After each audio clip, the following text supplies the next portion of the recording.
Hello friends, good morning to all of you. Friends, इस video में हम solve करने वाले हैं एसएससी सीजीएल 2021 टीयर फर्स्ट में जो मैथ्स का पेपर आया था उसको सॉल्व करेंगे। ये पेपर है आपका जो 11/4/2022 को एग्जाम हुआ था उसकी फर्स्ट शिफ्ट का। तो ये वीडियो आपके लिए बहुत बेनिफिशियल होने वाली है अगर आप एसएससी सीजीएल 2022 की प्रिपरेशन कर रहे हैं या किसी भी एग्जाम जैसे एसएससी सीएचएसआर, एमटीएस या जीडी एग्जाम की तैयारी कर रहे हैं। क्योंकि आप जानते हैं कि एसएससी के 80% जो कॉन्सेप्ट्स होते हैं वो रिपीट होते हैं, सेम ही क्वेश्चंस आगे डिजिट चेंज करके आपको दिए जाते हैं और 20% ऐसे भी होते हैं उनमें से, यानी 80 में से 20% ऐसे भी होते हैं जो डिक्टो कॉपी कर दिए जाते हैं, यानी सेम ही क्वेश्चन बार बार रिपीट हो रहे हैं, कई बार एग्जाम में पूछे गए हैं। तो ये वीडियो आपके लिए बहुत बेनिफिशियल होने वाली है, वीडियो को कंप्लीट देखें। चलिए करते हैं वीडियो स्टार्ट। वीडियो स्टार्ट करने से पहले मैं कुछ बता देता हूं अपने बारे में। मेरा नाम है सत्येंद्र कुमार और मैंने एसएससी सीजीएल 2020 का टीयर 3 तक क्वालिफाई किया है। आप जानते हैं उसका रिजल्ट अभी आना बाकी है। तो मेरे पास थोड़ा सा एक्सपीरियंस है जो मैं आपके साथ साझा करना चाहता हूं, इसलिए मैंने ये वीडियो सीरीज स्टार्ट की है। तो आप इसका पूरा बेनिफिट लीजिए, वीडियो को कंप्लीट देखिए और आपको एग्जाम रूम में बैठकर जिस मेथड को अप्लाई करना होता है मैं वो बेस्ट मेथड बताऊंगा किसी भी क्वेश्चन को सोल्व करने का। बाकी अलग अलग तरीके हो सकते हैं कई सारे क्वेश्चन को सोल्व करने के, उन पर बिल्कुल भी बात नहीं करेंगे हम, सिर्फ एक बेस्ट मेथड पर। चलिए करते हैं स्टार्ट। सबसे पहला क्वेश्चन आप सोल्व कीजिए, मैं भी सोल्व करता हूं। अगर आपसे नहीं होता है तब आप सॉल्यूशन देख सकते हैं, अदरवाइज आप आगे जा सकते हैं, स्किप कर करके वीडियो को देख सकते हैं अगर आपसे सॉल्यूशन आता है तो। चलिए करते हैं स्टार्ट। ये लिखा है पी और उसके 3 दोस्तों का औसत भार 55 किलोग्राम है। यदि पी अपने 3 दोस्तों के औसत भार में 4 किलोग्राम अधिक है, औसत भार से 4 किलोग्राम अधिक है, तो पी का भार आपको बताना है। देखिए एक समझेंगे यहाँ से प्यार से। आप जानते हैं अगर कोई नंबर ज्यादा होता है, जैसे मान लीजिए ये 7 है और ये 4 3 नंबर है, ठीक है, तो यानी इन दोनों का आप एवरेज निकालेंगे तो आप जानते हैं इनका 4 ही आने वाला है। जबकि आप तीनों का एवरेज निकालेंगे तो क्या आएगा, 7 4 11 4 15, 15 को भाग करेंगे आप 3 से तो क्या आएगा 5। यानी होता क्या है, जब एक बड़ी नंबर आ जाता है किसी संख्याओं में तो वो कुछ नंबर जो है यानी अपने आप में से इनको दे देता है और सभी का एवरेज बन जाता है। तो देखिए इसके पास एक्स्ट्रा कितना है, 2 है एक्स्ट्रा, और 2 कितने में इसके एवरेज से, सॉरी इन दोनों के एवरेज से कितना एक्स्ट्रा है, 3 एक्स्ट्रा है इसके पास। तो ये 3 जो है अभी इन तीनों में बंटना है, 3 को तीनों में बांटेगा। आप जानते हैं एवरेज का मतलब बांटने होता है, तो 3 को तीनों में बांटने का मतलब है एक एक सभी को देना होगा। तो एक एक सभी को देने का मतलब है एक इसको देगा तो इसका भी एवरेज 5 हो जाएगा, ये भी 5 हो जाएगा और ये भी 5 हो जाएगा क्योंकि इसने 2 इनको दे दिया है। तो ये बात आप समझ गए होंगे अच्छे से कि इसमें कैसे बढ़ता है। तो इसी क्वेश्चन को ऐसे ही करेंगे और कोई दूसरा मेथड नहीं लगाएंगे, वो सब अच्छे नहीं होते या फिर वो उसमें सबसे ज्यादा टाइम कंज्यूम होता है। तो देखिए अब यहाँ पर कर देता हूं मैं। ये बोल रहा है कि पी और उसके 4 दोस्तों का औसत भार कितना है जी, 55 है। पी है और उसके 3 दोस्त हैं, 3 दोस्त, उनका सभी का औसत भार 55 है, पर बोला है कि पी के पास कितना ज्यादा है, 4 ज्यादा है, यानी 4 ज्यादा किलोग्राम भारी है पी। तो ये 4 किसमें बटेगा, इन चारों दोस्तों में बटेगा। तो चारों दोस्तों में 4 बटेगा तो मतलब एक एक सभी को दिया जाएगा। अगर हम इसको सभी को एक एक देने वाले हैं तो पी ने कितना दे दिया है, 3 दे दिया इनको, ठीक है ना, सभी को 3 3 दे दिया।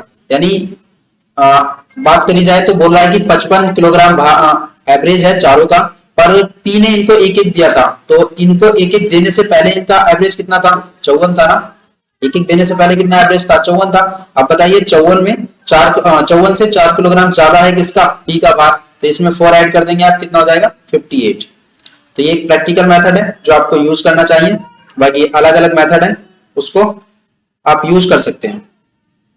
चलिए आगे चलते हैं। Question number 2। क्वेश्चन नंबर 2 आपका बोला गया है ए और बी की मासिक आय का अनुपात इतना है और उनके व्यय का अनुपात इतना है। यदि वे दोनों प्रति माह इतने रुपए की बचत करते हैं तो उनकी आय का अंतर ज्ञात कीजिए।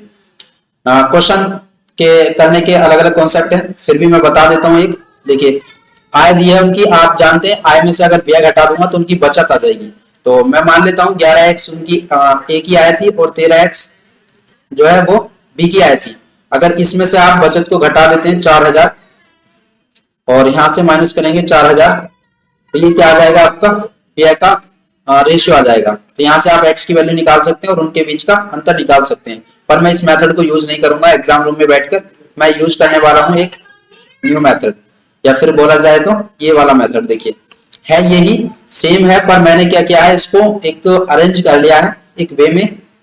9:11 करना सेम ही होता है, और ऐसे ही ये इसी वाले मेथड से यानी पिछले वाले मेथड से ही ये मेथड बना है। ये कोई नया नहीं है कि आपको कुछ अलग से वो इन्वेंट कर दिया मैंने, ऐसा नहीं है, सेम ही है। देखिए होता क्या है, इसमें आपको क्रॉस मल्टीप्लाई करनी होती है और बड़े में से छोटे को घटाना होता है। आप 11 की मल्टीप्लाई 11 से करेंगे, 11 की मल्टीप्लाई आप 11 से करेंगे तो 121 आ जाएगा, और 13 की मल्टीप्लाई 9 से करेंगे तो 117 आ जाएगा। तो 117 में से आप सब्ट्रैक्ट करेंगे, कितना आएगा 4। ठीक है, अब फिर से आपको यहाँ पर क्रॉस मल्टीप्लाई करनी होती है। देखिए यहाँ पर तो बराबर बराबर बच रही हैं, उनकी जो बचत है वो बराबर बराबर है। अगर बराबर भी नहीं होती है बचत तब भी ये फॉर्मूला अप्लाई होगा। आपको बहुत सारे लोग जब बराबर बचत होती है तो वो फॉर्मूला या फिर बोला जाए तो कॉन्सेप्ट लगाते हैं, वो बराबर एज बचने वाला, यानी इनके बीच में गैप को इक्वल करते हैं। तो देखिए उसकी लगाने की जरूरत नहीं है, क्योंकि ये सेम फॉर्मूला दो जगह काम कर जाएगा, यानी आपको अलग अलग कॉन्सेप्ट याद करने की जरूरत नहीं है, सीधा यहाँ पर से आप जा सकते हैं। तो 9 की मल्टीप्लाई आप 4 से करेंगे, 11 की मल्टीप्लाई 4 से करेंगे यहाँ पर, तो आएगा आपका सब्ट्रैक्ट करने के बाद कितना आएगा 8000। आप सब्ट्रैक्ट करेंगे तो 8000, यानी 4 यूनिट की वैल्यू आप सीधा करेंगे 8000 के बराबर है, तो 1 यूनिट की वैल्यू आपकी हो जाएगी 2000 के बराबर। और आपको बताना है इनके बीच का अंतर, यानी इनकी आय का अंतर, तो 2 अंतर है, तो 2 की यूनिट की वैल्यू बतानी है, तो कितना हो जाएगा 4000। तो उनकी आय का अंतर कितना हो गया 4000। आई होप आपको समझ आया होगा, अच्छे से आपने ये किया होगा। क्वेश्चन नंबर आपका 3, AB केंद्र O वाले वृत्त का व्यास है। बिंदु A पर एक स्पर्श रेखा खींची गई है, C वृत्त पर एक बिंदु है।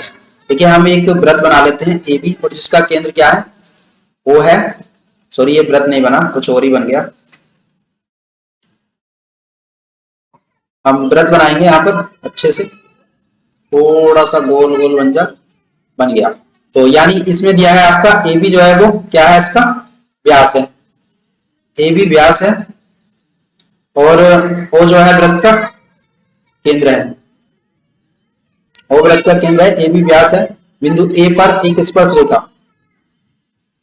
देखिए A पर बोला गया है कि एक स्पर्श रेखा है, A पर एक स्पर्श रेखा खींच दी। C वृत्त पर एक ऐसा बिंदु है जिससे BC को आगे बढ़ाने पर, यानी BC जो है एक वृत्त पर कोई बिंदु है जिसको BC को आप आगे बढ़ाएंगे तो वो P पर मिलता है स्पर्श रेखा A को। तो यहाँ पर एक C बिंदु है जो यहाँ पर मिल रहा है APC।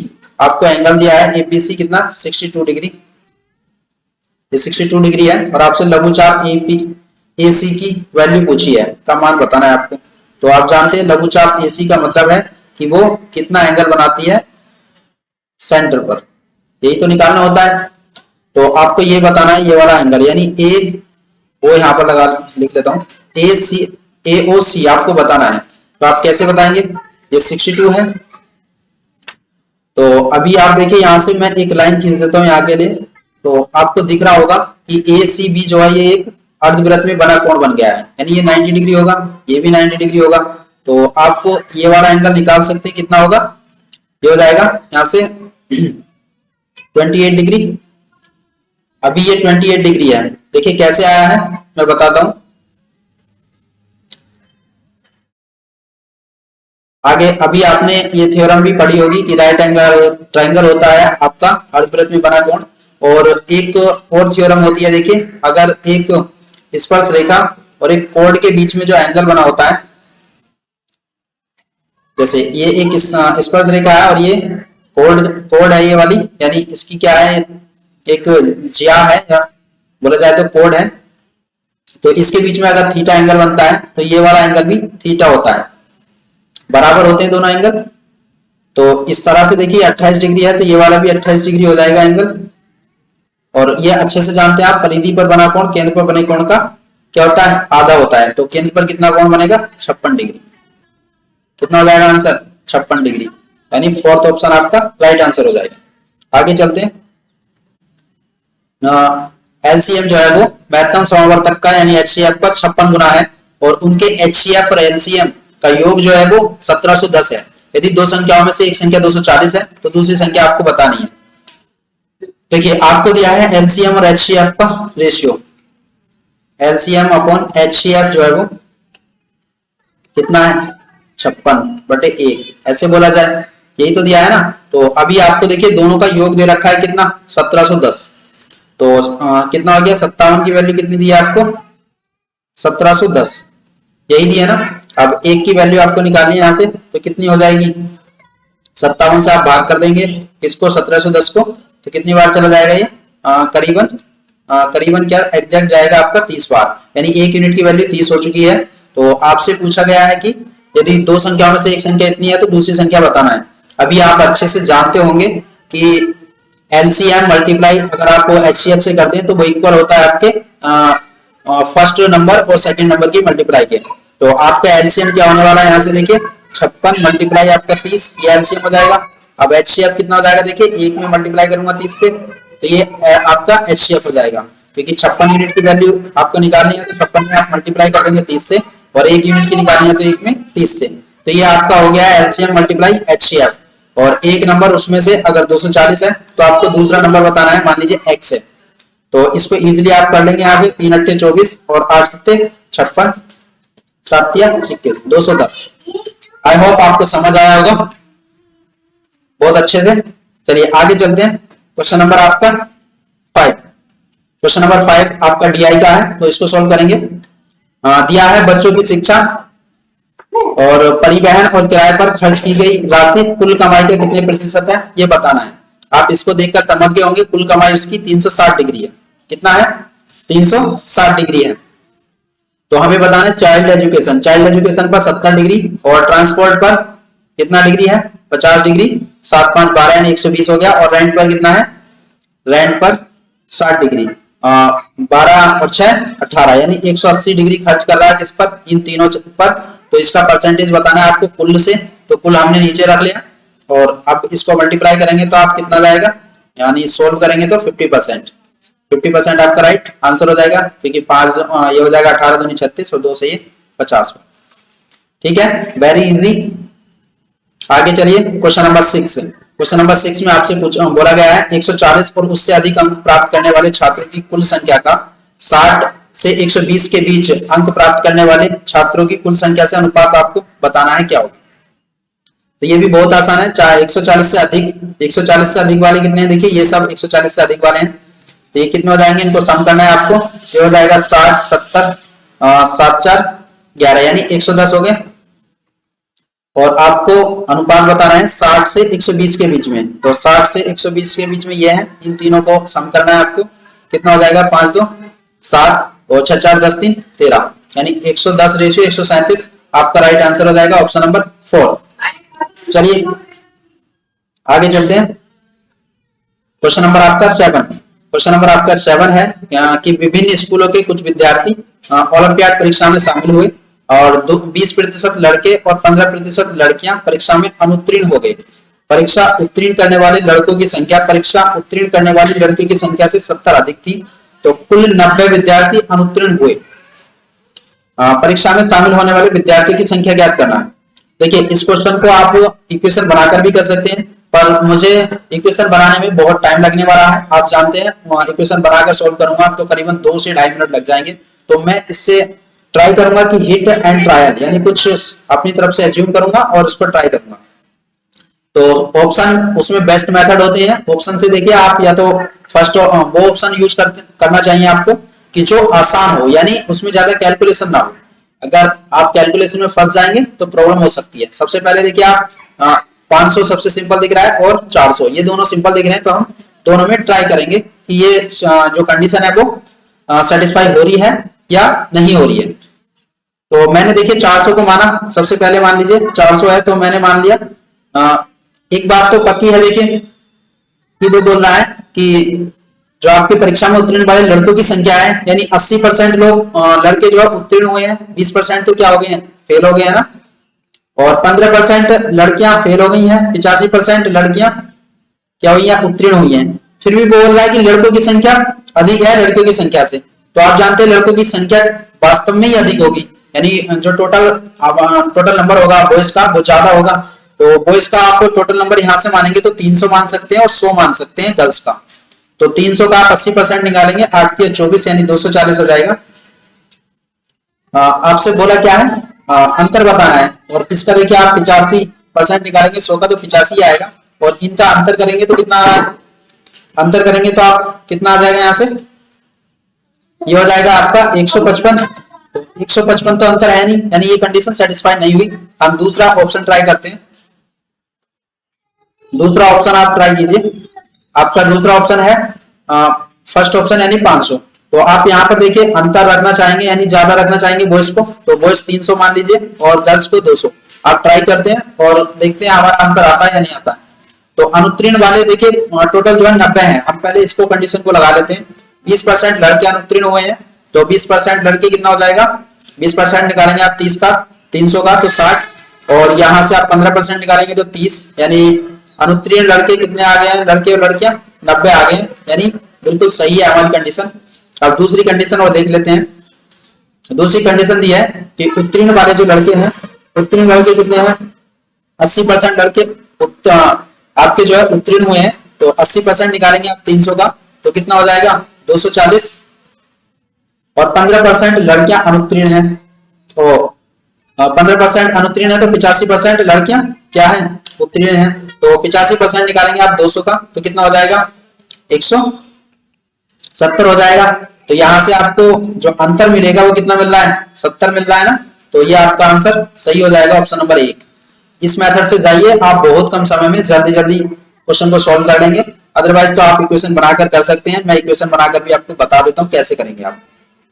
देखिए है क्या, आपको दिया है मान लीजिए बॉयज की संख्या b है तो उसका 20% प्लस गर्ल्स की संख्या मान लीजिए g है और उसका 15%, ये बराबर है 90 के। और आपको दिया है बॉयज यानी जो पास हुए हैं वो है 80%, इसका आप डिफरेंस करेंगे गर्ल्स की संख्या जो है 85%, तो वो आना चाहिए 70 के बराबर। तो आप इसको सॉल्व कर सकते हैं आराम से। आप इस इक्वेशन में 4 से मल्टीप्लाई करके सॉल्व करेंगे, बॉयज और गर्ल्स की जो नंबर है वो आ जाएगा आपका, डोंट वरी।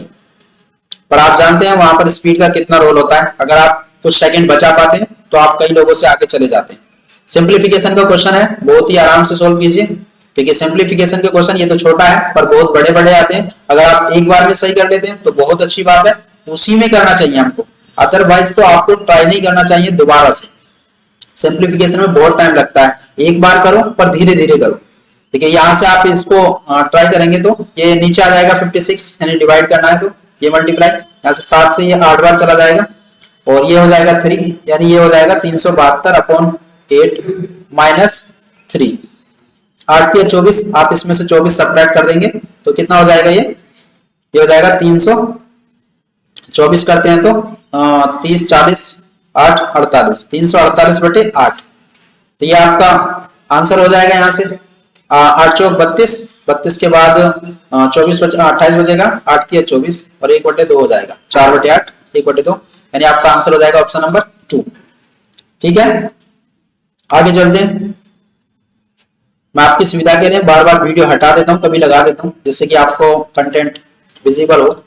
क्वेश्चन नंबर 9 है, एक समकोण त्रिभुज की 3 भुजाओं की लंबाई क्रम से इतना इतना है, समकोण त्रिभुज के खंड की लंबाई कितनी है ये बताना है। देखिए इस क्वेश्चन को करने से पहले आपको ट्रिपलेट पता होना चाहिए, बहुत सारी ट्रिपलेट आपको याद करनी होंगी अगर आप एसएससी का एग्जाम कर रहे हैं तो। कम से कम 1 या 2 क्वेश्चन तो आपके ट्रिपलेट पर सीधे सीधे बेस्ड होते हैं, किसी भी एग्जाम को आप उठाकर देख सकते हैं, किसी भी एग्जाम को। तो देखिए ट्रिपलेट हो सकती है, क्या क्या होती है, 3,5 और 3 4, 3,4,5 और 8 15 17 और 20 21 29, 20 21 29 और भी बहुत सारी हैं, उनको देख सकते हैं आप, पर कुछ आपको याद होनी चाहिए। तो और एक मैं आपको बेसिक बता देता हूं कि यानी एक फॉर्मूला क्या होता है ट्रिपलेट का, वो होता है 2x और यहाँ पर x² - 1 x² + 1, यानी सबसे बड़ा जो होता है ये कर्ण होता है और बाकी आप जानते हैं छोटी भुजाएं होती हैं एक राइट एंगल ट्रायंगल में। तो अगर आपको चेक करना है या फिर कोई नई ट्रिपलेट भी बनानी है तो इस तरह से बना सकते हैं। x यहाँ पर कोई भी एक नेचुरल नंबर हो सकता है, 1 2 3 4 कुछ भी। ओके, तो हम इसको ट्राई करते हैं क्वेश्चन को। क्वेश्चन में बोला गया है कि कर्ण क्या है वो बताना है। देखिए अगर मान लीजिए ऑप्शन से करेंगे इस क्वेश्चन को, क्योंकि ऑप्शन से जल्दी हो जाएगा और उस फॉर्मूले में रखने में बहुत टाइम लगेगा। तो मान लीजिए कर्ण अगर 10 है तो x की वैल्यू हमारे पास आ गई है 7, तो 7 यहाँ पर रखेंगे आप तो 8 हो जाएगा ये, और ये कितना हो जाएगा 6। तो देखिए मल्टीप्लाई करने के बाद भी ट्रिपलेट में मल्टीप्लाई करने के बाद भी तो ट्रिपलेट बनती है ना, कितने से भी मल्टीप्लाई कीजिए, डिवाइड करने के बाद भी ट्रिपलेट ही बनती है। तो ये 3 4 5 में 2 से मल्टीप्लाई करके एक नई ट्रिपलेट बना दी है, तो ये आपका राइट आंसर हो जाएगा ऑप्शन नंबर ए। बाकी को चेक करेंगे, कोई ट्रिपलेट नहीं बनेगी तो बेकार है हमको सॉल्व करना। आगे चलते हैं, आपका क्वेश्चन नंबर 10 है, ट्रायंगल एबीसी में बिंदु पी क्यू आर क्रमशः ए बी बी सी और सी ए पर इस प्रकार लिए गए हैं कि बी क्यू इक्वल है पी क्यू के और क्यू सी इक्वल है क्यू आर के। ट्रिग्नोमेट्री का ज्योमेट्री का क्वेश्चन सॉल्व कर रहे हो तो फिगर आपको हाथों हाथ बनाते रहना चाहिए, एक लाइन पढ़कर ही। ट्रायंगल दिया है आपको एबीसी, पी क्यू बोला है ए बी पर है, पी ए बी पर है, और क्यू जो है वो बी सी पर है, और ए सी पर है जी आर। वो बोला है कि बी क्यू, जो आपका ये बी क्यू है ये बराबर है पी क्यू के, और आगे आपसे बोला है, मैं पेन चेंज कर लेता हूं, आगे आपसे बोला है कि क्यू सी ये जो है ये इक्वल है आपके क्यू आर के, इसके क्यू आर के, तो ये दोनों इक्वल है। तो आप देखिए अब आपको सोल्व करना है ये, तो कैसे करेंगे, आपको दिया है BAC यानी ये वाला एंगल दिया है आपको 75 डिग्री। अब आपको PQR पूछा है यानी PQR, तो आपको एक थ्योरम याद होनी चाहिए, मैं आपको बता देता हूं इधर। देखिए अगर आइसोस्केलेस ट्रायंगल जो होता है समद्विबाहु त्रिभुज, आप जानते होंगे, अगर ABC है तो आपकी जो ये दो साइड्स हैं जो इक्वल होती हैं वो इक्वल एंगल बनाती है, यानी ये थीटा है तो ये भी थीटा बनाती है। तो यहीं पर इसको अप्लाई करेंगे, देखिए ये थीटा है तो ये भी थीटा बनाएगी, ठीक है। और जैसे ये मान लीजिए ये अल्फा है तो ये भी अल्फा एंगल होगा। और एक और थ्योरम मैं बता देता हूं, जो आपका एक्सटीरियर एंगल थ्योरम होती है, यानी जो इंटीरियर अपोजिट एंगल्स होते हैं टू, उनका सम क्या होता है, एक एक्सटीरियर एंगल के बराबर होता है, यानी ये वाला एंगल और इस वाले एंगल का जो सम होगा, यानी ये थीटा है और ये अल्फा है तो ये थीटा प्लस अल्फा होगा। Got it? तो ये आपको अच्छे से आती होगी, आपने पढ़ी होगी, अगर नहीं पढ़ी है तो आप बोलते हैं तो मैं आपको पूरी ज्योमेट्री चैप्टर वाइज या टॉपिक वाइज कंप्लीट करा दूंगा, ज्योमेट्री मेंसुरेशन बाकी भी। आप कमेंट बॉक्स में कमेंट करके बताइए आप क्या पढ़ना चाहते हैं, क्या टॉपिक पढ़ना चाहते हैं, तो मैं उस सभी को आपको पढ़ा दूंगा। तो देखिए यहाँ से सिंपली आप देखेंगे ये थीटा प्लस थीटा, तो ये वाला जो एंगल होगा देखिए यहाँ से यहाँ तक, यहाँ से यहाँ तक कितना हो जाएगा, ये हो जाएगा 2 थीटा, तो ये 2 थीटा हो गया है। और अब इसकी बात करेंगे तो देखिए यहाँ से यहाँ तक ये कितना हो जाएगा 2 अल्फा, पर बीच में एक एंगल भी तो आ रहा है PQR, तो हम इसको पूरा ना लिख के क्या लिखेंगे, देखिए 2 अल्फा तो होगा पर इसमें से आप सब्ट्रैक्ट कर देते हैं, केवल इतना लेंगे, इतना लेने के बाद हमें पता है ये भी हो गया और ये भी हो गया, अगर इतना दोनों को सम करेंगे तो कितना आएगा, पूरा 180 डिग्री आएगा।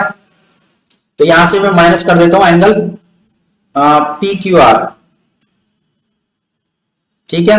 अब ये किसके बराबर होगा, ये बराबर होगा आपका 180 डिग्री के, तो ये जो हो जाएगा आपका हो जाएगा 2 theta plus alpha minus angle PQR बराबर 180 डिग्री। अब देखिए थीटा प्लस अल्फा की वैल्यू आप यहां से निकाल सकते हैं बहुत ही आराम से। ABC ट्रायंगल ABC में आप देखेंगे तो आपको एक एंगल दिया 75 डिग्री और बाकी थीटा और अल्फा, तो आपको थीटा प्लस अल्फा कितना हो जाएगा, थीटा प्लस अल्फा तीनों कोणों का योग 180 डिग्री, तो दो कोण कितने हो जाएंगे, 180 माइनस एक जो कोण है वो घटाना है तो 105 डिग्री हो जाएगा। तो थीटा प्लस अल्फा की वैल्यू 105 आ गई है, 2 से मल्टीप्लाई करेंगे तो कितना हो जाएगा 210 minus angle PQR equal 180 degree. अब PQR की वैल्यू यहाँ से कितना हो जाएगा, 180 में से आप 210 को घटाएंगे तो 30 डिग्री राइट आंसर हो जाएगा। आई होप आपको समझ आ गया होगा क्वेश्चन। चलिए आगे चलते हैं, क्वेश्चन नंबर आपका 11 ये बोल रहा है कि एक समबाहु त्रिभुज ABC केंद्र O वाले वृत्त में उत्कीर्ण है, लघुचाप BC।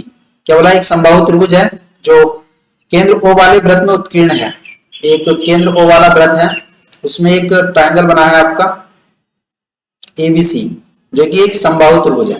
कैसा है, एक समबाहु त्रिभुज है देखिए फिगर थोड़ा सा ऐसे ही बन रहा है, तो डोंट वरी, थोड़ा सा मैनेज कीजिए। उसमें बोला है लघुचाप बीसी पर एक बिंदु डी है, यानी यहाँ पर कोई बिंदु एक डी है, और सी बी डी आपको दिया है एंगल, एंगल दिया है सी बी डी, यानी ये वाला एंगल आपको दिया है सी बी डी, ये एंगल आपको 40 डिग्री दिया है। आपसे पूछा है बीसीडी बताना है, क्या बताना है? बीसीडी, यानी ये वाला एंगल आपको बताना है, ठीक है ना। और यहां पर वृत्त का केंद्र है, आप कैसे बताएंगे बताइए, क्या कर सकते हैं इसमें? आपको बोला है समबाहु त्रिभुज है, अगर एबीसी समबाहु त्रिभुज है तो आप जानते हैं ये तो 60 डिग्री होगा ही होगा, और ये भी 60 डिग्री होगा, और ये भी 60 डिग्री होगा। और आपको एक बात और याद होनी चाहिए, साइक्लिक क्वाड्रिलेटरल किसे कहते हैं? साइक्लिक क्वाड्रिलेटरल वह होता है जिसकी जो चारों साइड्स हैं वो कहीं ना कहीं एक वृत्त पर लाई करती हूँ, यानी वृत्त पर हो। तो साइक्लिक क्वाड्रिलेटरल में अपोजिट एंगल्स का सम कितना होता है? 180 डिग्री होता है। तो यहाँ से देखिए 60 डिग्री है, तो ये वाला कितना हो जाएगा? 120 डिग्री। ये वाला 120 डिग्री है, तो आप इस ट्रायंगल में देखेंगे आप बीडीसी में, तो ये आप आराम से निकाल लेंगे। तीनों का सम कितना होता है? 180 डिग्री। 180 में से आपको घटाना है 120 और 40 यानी 160 डिग्री, तो आंसर हो जाएगा आपका 20 डिग्री। ओके, आगे चलते हैं। क्वेश्चन नंबर आपका 12। क्वेश्चन नंबर 12 है, एक मोटर बोट जिसकी शांत जल में चाल 20 किलोमीटर प्रति घंटा है, धारा के विपरीत दिशा में 24 किलोमीटर जाने में धारा की दिशा में उतनी ही दूरी जाने के लिए गए समय से 30 मिनट अधिक का समय लेती है। यदि शांत जल में नाव की चाल 2 किलोमीटर प्रति घंटा की वृद्धि हो जाती है तो उसे धारा के दिशा में 39 किलोमीटर और धारा की विपरीत दिशा में 30 किलोमीटर जाने में कितना समय लगेगा? देखिए क्वेश्चन को ऑप्शन से किया जा सकता था, पर अभी आपके लिए अलग अलग दूरियां दे दी हैं और आपसे ये वृद्धि भी करा दी है, तो ये ऑप्शन से थोड़ा सा मुश्किल हो जाएगा। तो आप इसको सीधा आप क्वेश्चन से करेंगे, यानी क्वेश्चन को बिल्कुल बेसिक से करेंगे। तो आपकी शांत जल में चाल है वो 20 किलोमीटर प्रति घंटा है, और धारा की विपरीत दिशा में चलना है आपको कितना? 24 किलोमीटर। 24 किलोमीटर जाना है आपको धारा की विपरीत दिशा में, तो आप जानते हैं धारा की चाल क्या हो जाएगी? 20 माइनस मान लीजिए x धारा की चाल है, तो ये समय हो जाएगा। फिर आगे बोल रहा है कि उतनी ही दूरी जाने के लिए लिए गए समय से 30 अधिक का समय लेती है। यदि धारा की दिशा में जाती है तो आप जानते हैं क्या हो जाएगी? उसकी स्पीड 20 प्लस x, यानी धारा की स्पीड भी जुड़ जाएगी। अब इन दोनों का डिफरेंस जो दे रखा है वो 30 मिनट दे रखा है, या बोला जाए तो 1/2 आवर दे रखा है। तो यहाँ से आपको कैलकुलेट करना पड़ेगा। सिंपली देखिए, आप थोड़ा सा ट्राई कीजिए कि x की जगह पर क्या रखा जा सकता है, क्योंकि आप अच्छे से जानते हैं अगर आप इस क्वेश्चन को करने जाएंगे तो टाइम लग जाएगा इसको इक्वेशन को सॉल्व करने में। तो आप यहाँ पर हिट एंड ट्रायल कीजिए। तो मान लीजिए मैं यहाँ पर रखता हूँ x की जगह पर क्या रख सकता हूँ जिससे कि 24 भी डिवाइड हो जाए, ऐसा कुछ रखना होगा। तो यहाँ पर मैं 4 रख के देखता हूँ, 24 एक बार चला जाएगा, और यहाँ पर 4 रखूंगा तो यहाँ कितना हो जाएगा? 16। 24/16 माइनस करूंगा, 8 दूनी 16 और 8 दिया 24। तो आप इसको सब्ट्रैक्ट करेंगे, देखिए 1/2 आ जाएगा, 2 1 2 और माइनस करेंगे इसमें 1/2, यानी हमारी जो हमने जो x की वैल्यू मानी थी वो सही मानी है। तो आपके पास धारा की चाल आ चुकी है 4 किलोमीटर प्रति घंटा। ठीक है, अब आगे करेंगे हम क्वेश्चन को सॉल्व। तो आप बोल रहा है कि नाव की चाल जो है वो जल में नाव की चाल 2 किलोमीटर प्रति घंटा और वृद्धि कर दी, तो अब कितनी होगी? 22 हो गई है नाव की चाल, और 4 जो है वो है बोट की चाल, तो धारा की चाल।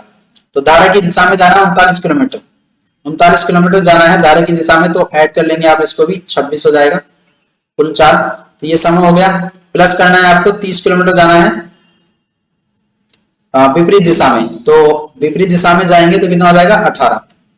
18 चाल हो जाएगी, 22 में से आप 4 घटा देंगे। तो अब इस समय को कैलकुलेट करना है, बस कुछ नहीं करना। तो ये हो जाएगा 13 तिया 39, 13 दूनी 26, और यहाँ से 6 पंजे 30 और 6 तिया 18। इसको सम करेंगे, 3 तिया 9 और 5 दूनी 10, तो कितना हो जाएगा? 19/6, 6 तिया 18 और 1, यानी 3 घंटा 10 मिनट। इसको आपको सोल्व करना आता होगा, मैं समझता हूँ। ये 1/3 1/6 आएगा, और 6 को मिनट में बदलेंगे आप तो मल्टीप्लाई कर देंगे 60 से, तो ये हो जाएगा 3 घंटा 10 मिनट। ठीक है, आगे चलिए। आपका क्वेश्चन नंबर 13 को सॉल्व करेंगे। ए ने एक मोबाइल फोन बी को 25% के लाभ पर बेचा और बी ने इसे सी को 10% की हानि पर बेचा। यदि सी ने इसे इतने रुपए का भुगतान किया तो ए ने फोन के लिए कितना भुगतान किया था।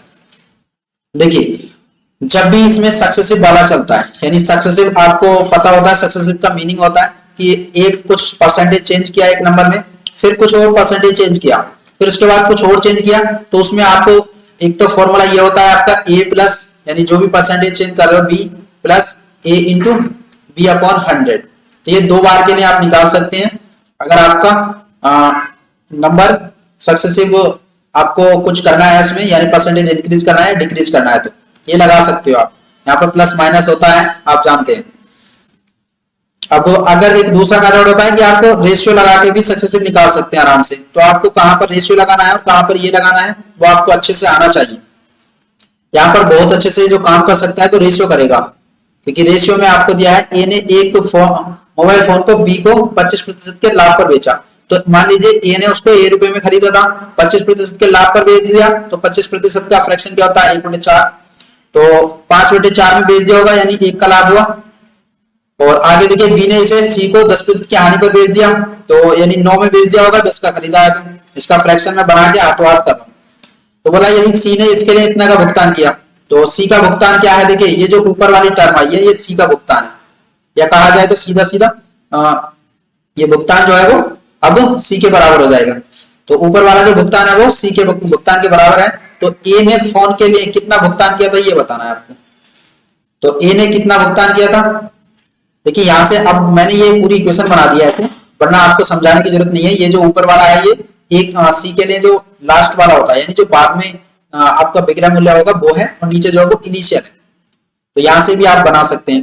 तो कितना हो गया, ये जो आपका 5625 है ये इक्वल है आपके किसके 5 ने 45 के, यानी 5 गुणा 9 के। और आपको बताना है ए ने कितना भुगतान किया था, यानी ए के ने क्या मूल्य बताना है। तो ये 40 की वैल्यू निकालनी है। तो यहाँ से 5 8 40, 9 से इसको भाग करेंगे आप, 9 छक्का 54 और 9 दूनी 18, 9 पंजे 45। अब 8 से आप मल्टीप्लाई करते हैं इसको, तो आपका आंसर क्या आने वाला है 5000। तो आपको ये समझ आ गया होगा अच्छे से। ये तो बहुत ही आसान क्वेश्चन था, हर कोई इसको कर लेता है। आपका क्वेश्चन नंबर 14 है कि 2014 और 2017 में ए प्रकार की कारों की कुल संख्या का निर्यात और 2015-16 में बी प्रकार की कुल निर्यात से अनुपात आपको बताना है। 2014 और 17 में ए, देखिए ए वाली नीली वाली है, तो 14 और 17 में, 14 में कितना है 200 और 17 में आपका 150, तो कितना हो गया 375। 375 का आपको रेशियो बताना है 2015 और 16 से, और वो भी बी वाली का। तो 15 में बी का कितना था 250 और 16 में बी का कितना था 200, तो कितना हो गया 450। अब इसका रेशियो बना दीजिए, इसका आप रेशियो बना दीजिए। यहां से आप करेंगे 25, यहां से 5 से करते हैं, 5 करते 35, 5 पंजे 25 और 5 ने 45 जीरो, और 5 से कट जाएगा, 5 के ना 5 पंजे 25, करिए 5 अट्ठे 40 और 3 पंजे 15, 3 छंग 18, 25 से भी कट जाता पर मैंने नहीं काटा। तो राइट आंसर हो जाएगा आपका 5:6। आगे चलिए क्वेश्चन नंबर आपका 15। क्वेश्चन नंबर आपका 15 है, यदि x plus y plus 3 equal है 0 के, तो आपको इसकी वैल्यू बतानी है।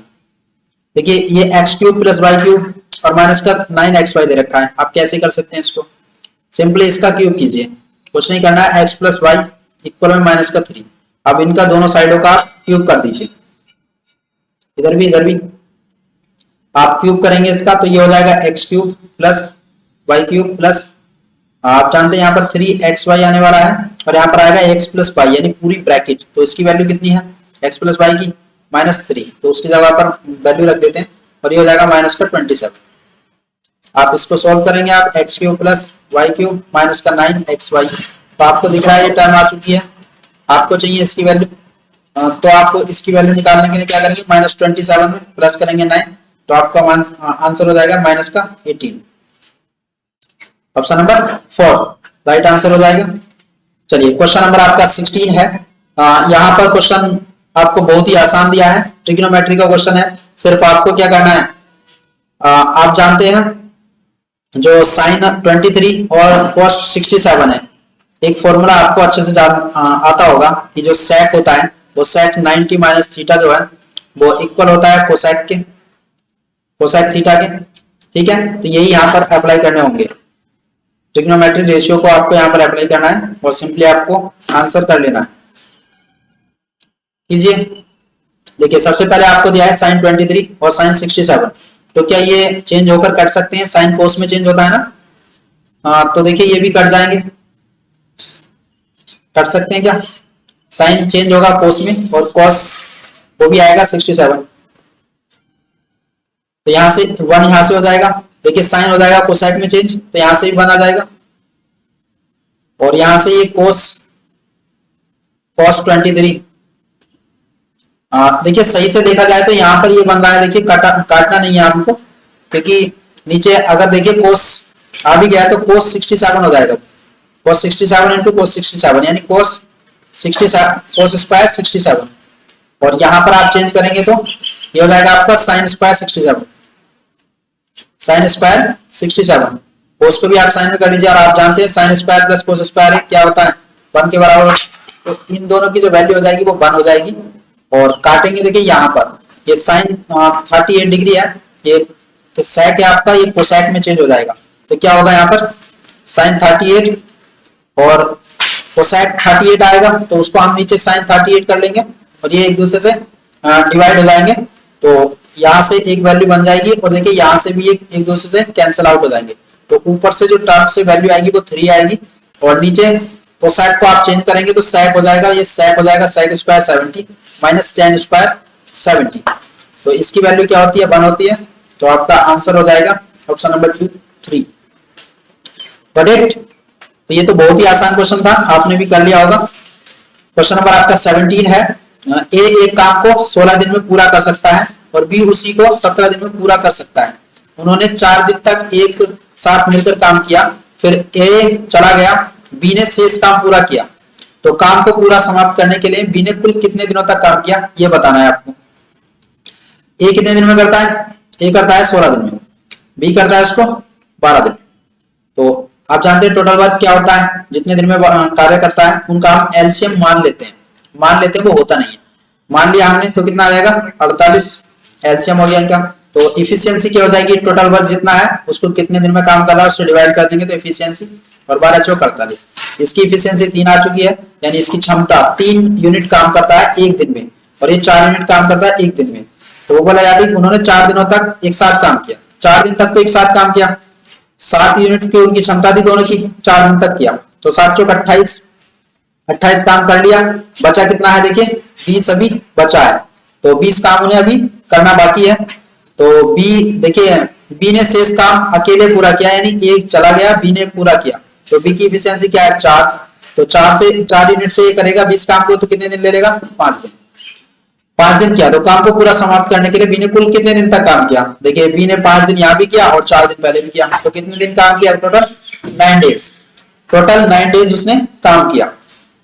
आगे चलते हैं, अगला क्वेश्चन नंबर आपका जो 18 है वो करेंगे। क्वेश्चन नंबर 18 एक अधूरी मीनार के आधार से हाइट एंड डिस्टेंस का क्वेश्चन है, बहुत ही आसान क्वेश्चन है। कीजिए, आपसे बोला गया एक अधूरी मीनार के आधार से, मान लीजिए कोई एक अधूरी मीनार है, 78 मीटर की दूरी से अधूरी मीनार के शिखर का उन्नयन कोण 30 डिग्री है। 78 मीटर की दूरी है, कहीं पर एक बिंदु है, वहां से कितना है उसका उन्नयन कोण? 30 डिग्री है। मान लीजिए 78 मीटर दूर एक पॉइंट है पी, और वहां से कितना है 78 मीटर की दूरी पर 30 डिग्री का कोण बनाता है, 30 डिग्री का एंगल है, ये 78 मीटर की दूरी। तो वो बोल रहा है कि मीनार को कितने ऊंचाई में बनाया जाना चाहिए ताकि उसकी बिंदु से तैयार मीनार के जो शिखर का उन्नयन कोण है वो 60 डिग्री हो जाए, यानी हमें और ऊपर को बनानी है अभी मीनार, और उसी बिंदु से कितना करना है उसका एंगल? 60 डिग्री। ये कितना आना चाहिए? 60 डिग्री। तो देखिए यहाँ पर सबसे अच्छा जो मेथड होता है वो रेशियो मेथड होता है, आप जानते हैं, तो अगर नहीं जानते तो देख सीख लीजिए। 30 डिग्री का देखिए यहाँ पर होता है tan 30 डिग्री, tan 30 डिग्री होता है आपका लंब बटे क्या होता है? आधा, या बोला जाए तो ये होता है परपेंडिकुलर अपॉन बेस। ठीक है, तो यहाँ पर आपको tan 30 डिग्री की वैल्यू होती है 1/√3। तो लंब जो होता है वो 1 मान लिया आपने और इसको बेस को मान लिया आपने 3 यूनिट, अंडर 3 यूनिट। तो ये इतना हो गया। अब देखिए 60 के हिसाब से मानेंगे आप तो ये आएगा आपका अंडर 3 यूनिट, यानी ये अंडर 60 डिग्री की वैल्यू कितनी होती है, अंडर 3 अपॉन 1 लगाया जाए तो नीचे वाला बेस आ रहा है 1, जबकि 1 नहीं है वहां पर क्या अंडर 3। तो देखिए यहाँ पर ये अंडर 3 से मल्टीप्लाई कर दीजिए यहाँ पर, और यहाँ पर भी अंडर 3 से।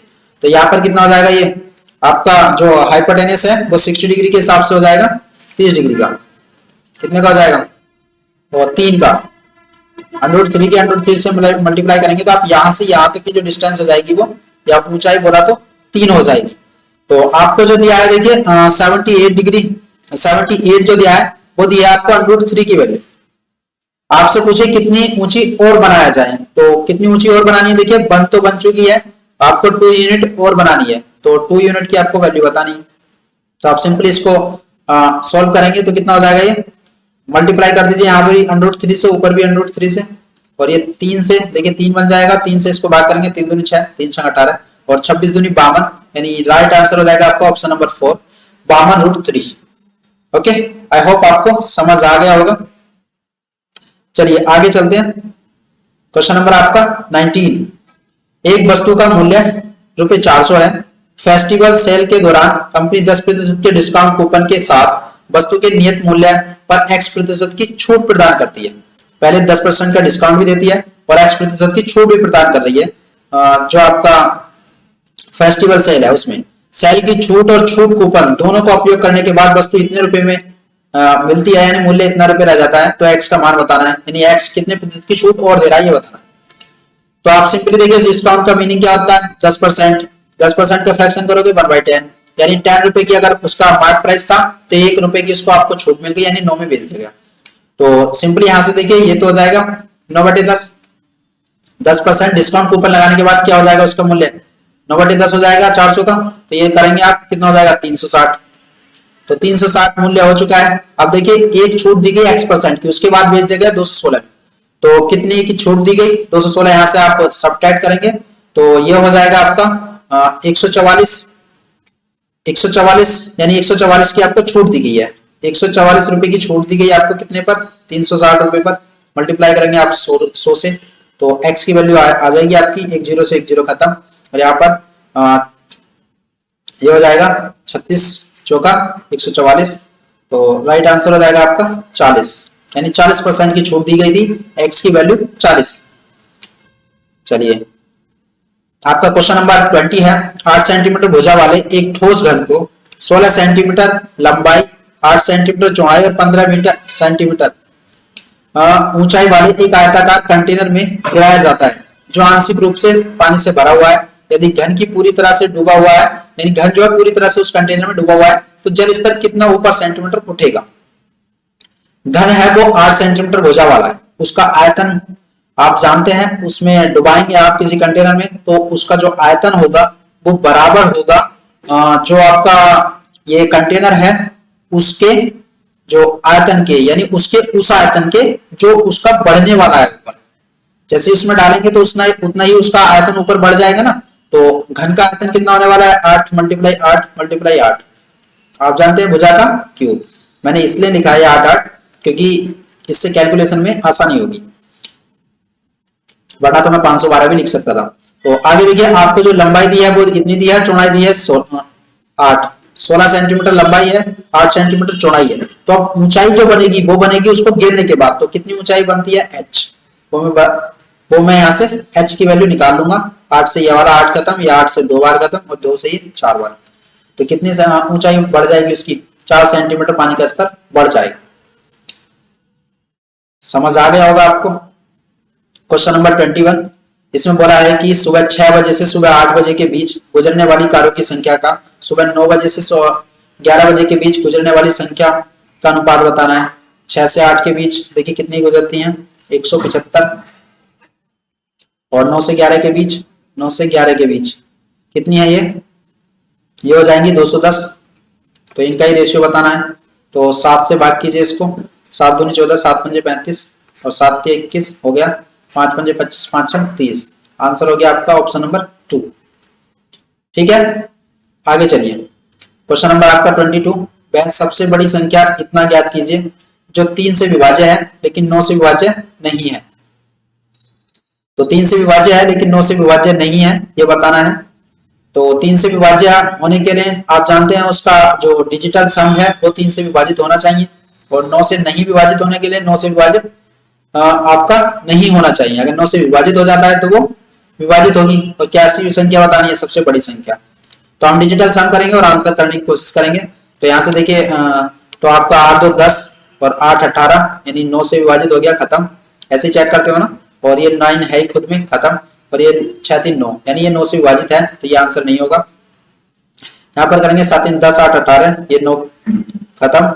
और 6 2 8 7 15 यानी ये 3 से विभाजित तो है पर 9 से विभाजित नहीं है, तो ये आंसर हो सकता है। फिर आगे चलेंगे, 9 ये हो गया, 6 3 9 यहाँ खत्म, 10 8 2 10 5 15, ये भी 15 आ रहा है यानी ये 3 से विभाजित है पर 9 से नहीं है, तो ये भी आंसर हो सकता है। आगे देखेंगे इनमें से सबसे बड़ी कौन सी है ये देखना है। तो 9 हो गया, 6 3 9 हो गया, और 10 8 2 10 8 18, ये भी 9 से विभाजित है, तो ये भी आंसर नहीं होगा। तो इनमें से सबसे बड़ी कौन सी ये देख लेना है। तो बड़ी है आपकी ऑप्शन नंबर 3, तो ये आपका राइट आंसर हो जाएगा। अगर आप यहाँ तक वीडियो देख रहे हैं तो आपको जरूर जरूर मेरे चैनल से आपको बेनिफिट होने वाला है। आप जो भी कमेंट बॉक्स में आप चैप्टर बताएंगे या फिर चाहते हैं कि ऐसे ही मैं सीरीज को कंटिन्यू रखूं, तो आप जरूर कमेंट बॉक्स में बताइए कि आपको ये सीरीज अच्छी लगी है, इससे आपको बेनिफिट होगा। आपको दिया है 4 sin स्क्वायर थीटा इक्वल है 3 1 प्लस कोस थीटा के, और जो थीटा की वैल्यू है वो है 90 डिग्री और 0 डिग्री के बीच में। तो देखिए यहाँ पर सब डिजिट में दिए हैं, तो आप वैल्यू पुटिंग करेंगे कि आप सिंपली जानते हैं, पर यहाँ पर देखना होगा कि वैल्यू आप क्या पुट करें। देखिए साइन थीटा की 90 और 0 डिग्री कर नहीं सकते क्योंकि मना करा है उसने, तो आप इसमें ट्राई करेंगे 60 डिग्री रखेंगे यहाँ पर। तो 4 इंटू में ये हो जाएगा 3/4, अंडर 3/2 होती है साइन 60 की वैल्यू। ये इक्वल आना चाहिए 1 प्लस कॉस 1/2 के, 1/2 होती है 60 डिग्री की वैल्यू। यहाँ से 4 से 4 खत्म, ये कितना हो जाएगा 3, इक्वल यहाँ पर कितना आ रहा है, यहाँ पर आएगा 3 इंटू 3/2। तो देखिए ये सही नहीं बैठ रही है कंडीशन, ये गलत है। तो अभी आप 30 अप्लाई करने की कोशिश करेंगे, पर आपको अच्छे से दिख जाना चाहिए कि अगर 30 या 60 की अप्लाई करते आप तो आपसे ये वैल्यू पूछी है, तो उसमें या तो √3 होता या √2 होता, पर आपके जो आंसर है उसमें √3 है, एक जगह पर है, तो और एक जगह पर नहीं है, तो मतलब आंसर हो सकता है। आप जरूर पुट करके देखिए। देखिए आप हम 30 भी पुट करके देख लेते हैं यहाँ से। तो 4 मल्टीप्लाई 1/4 इक्वल आना चाहिए 3 1 प्लस √3/2 के। ठीक है, इसको सॉल्व करते हैं। देखिए बराबर आता है क्या, ये आएगा 1 इक्वल, यहाँ से ये भी बराबर नहीं आ पाएगा, यानी ये भी आपका सेटिस्फाई नहीं कर रहा है क्वेश्चन को। आप अब सीधा मेथड यूज करेंगे इसको सॉल्व करने वाला, यानी यहाँ से आप वैल्यू निकालेंगे कोस थीटा की या साइन थीटा की। तो इसको सिंपली कीजिए आप 4, इसको लिख सकता हूँ 1 माइनस का, मैं 1 माइनस का cos square theta sine square को आप जानते हैं, अगर वैल्यू निकालनी है तो किसी एक ट्रिग्नोमेट्रिक रेशियो में इसको चेंज करना होगा। ये इक्वल हो जाएगा आपका 3 1 प्लस कोस थीटा के। देखिए राइटिंग थोड़ा ऐसा ही रहता है, तो आप थोड़ा सा इग्नोर कीजिए इसको। ये हो जाएगा 4 minus 4 cos square theta equal है 3 प्लस 3 कोस थीटा की। क्वाड्रेटिक इक्वेशन बनेगी आपकी 4 cos square theta plus 3 cos theta, ये बराबर होगा आपके -1 के इक्वल 0। तो यहाँ से देखिए निकालेंगे, आप ऐसे कोई फैक्टर करेंगे जिनका सम करके 3 कोस थीटा है, ये हो जाएगा 4 कोस स्क्वायर थीटा प्लस में क्या हो जाएगा, घटा के 3 आए तो 4 cos square 4 cos theta minus cos theta -1, इसको ऐसे सब वो कर लेंगे आप। अब यहाँ से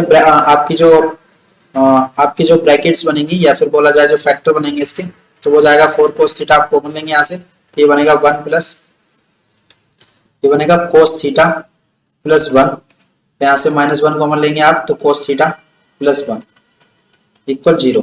यानी या तो कोस थीटा की वैल्यू जो है वो है -1 के इक्वल, या फिर आप कोस थीटा की जो वैल्यू है वो है इक्वल है 1/4।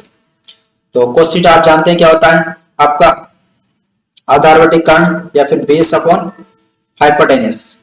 तो तो आपको क्या चाहिए, परपेंडिकुलर चाहिए। तो कैसे निकालेंगे आप, कर्ण में से आपको घटाना है 416 माइनस 1 √15।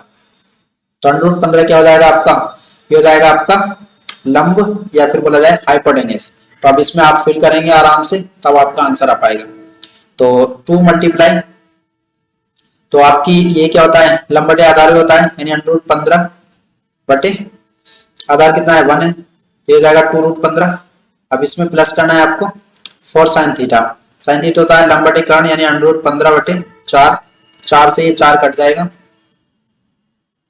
ये 4 से ये 4 कट जाएगा, तो √15 रह जाएगा। और माइनस सेक थीटा यानी 4। सेक थीटा क्या होता है, कोस का उल्टा, तो -4 हो जाएगा। तो ये आपका आंसर हो जाएगा 3√15।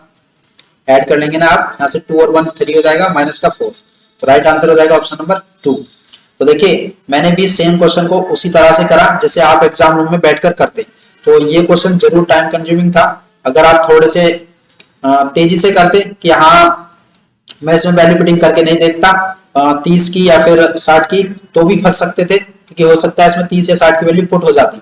अगर जब नहीं होती है तब आपको जाना होता है एक अल्टरनेट मेथड से। तो आगे करते हैं, क्वेश्चन नंबर आपका 24 दिया है x + 6y = 8 है और xy = 2 है। तो आपको ये बताना है, ये तो बहुत ही आसान है। a³ + b³ का आप फॉर्मूला लगाएंगे, कितना होगा, यानी a + b³ का फॉर्मूला जो होता है वो आप जानते हैं क्या होता है, a + b, और अंदर होता है आपका यहाँ पर होता है a² + b² - ab, यही होता है ना। पर देखिए यहाँ पर हमारे लिए a² + b² की वैल्यू नहीं दी है, तो हम क्या करेंगे, यहाँ पर इसमें 2ab जो ऐड कर देंगे, 2ab माइनस कर देंगे। तो यहाँ पर 2ab जब ऐड करोगे आप 2ab, तो ये बन जाएगा a + b का होल स्क्वायर। तो यहाँ पर करेंगे आप a + b का होल स्क्वायर और -3ab हो जाएगा। अब इससे आप सोल्व कीजिए, बहुत ही आसान हो जाएगा। तो कितना है 8 यहाँ पर है, और यहाँ पर कितना आ जाएगा, यहाँ पर 64 माइनस का ab में कितना आ रहा है x × 6y यानी 6xy, और xy की वैल्यू 2, 6 दूनी 12। अब करेंगे इसको सॉल्व, आप कितना हो जाएगा, 52 की मल्टीप्लाई आपको 8 से करनी है। 8 दूनी 16 का 6, कैरी करेंगे 1, 8 में 40 और 1, 8 दूनी 16 का 6, हंसी लगा 1, 8 में 40 और 1 6, 41 है क्या ऐसा आंसर, कहीं ना कहीं मिस्टेक हो गई। a³ + b³ इक्वल होता है a + b, यानी 8 आ गया यहाँ पर, और यहाँ पर 8 + 8 का स्क्वायर करेंगे तो 8 × 2 = 64 माइनस 3ab, 3 से मल्टीप्लाई और करना था 12 को, ab से, ab की वैल्यू तो आ गई थी 6 दूनी 12, 12 36 आता है यहाँ पर, सॉरी थोड़ा सा मिस्टेक हुआ।